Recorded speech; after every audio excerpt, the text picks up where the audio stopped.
জানি না কাজটা ঠিক করলাম নাকি তোমরা দেখার পরে আচ্ছা ঠিক করে ঝাড় দিবে আমাকে। হ্যাঁ দেখো এখনকার যুগে ছেলেপুলে দিকে দেখো মুখ গোঁজারে পড়ে আছে ফোনের মধ্যে, ঘাড় তুলে দেখেই নাই। আসানসোল জংশন পেরিয়ে গেলাম, রানীগঞ্জ পেরিয়ে গেলাম, দুর্গাপুরে চলে এলাম। বলি আজ বহু দিন পরে আমাদের ঘরে শুভ অনুষ্ঠান হচ্ছে, একবারে প্যান্ডেল লাগিয়ে, জানলে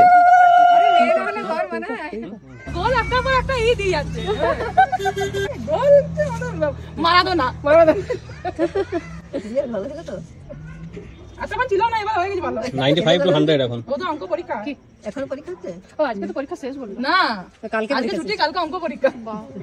অঙ্কটাই তো দেখ কিরকম পরীক্ষা, ছেলে তাও ভাইপোর কইতে বলে কথা। সবাই এসেছে কিন্তু ঘর বিরাট ফাঁকা লাগছে।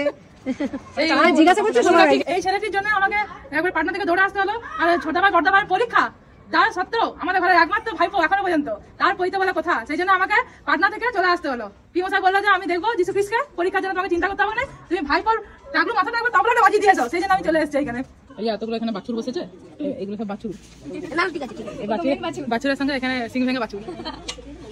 বলি হ্যাঁ দেখো বাপের ঘরের অনুষ্ঠান না এসেও কি থাকতে পারি বলো দেখি।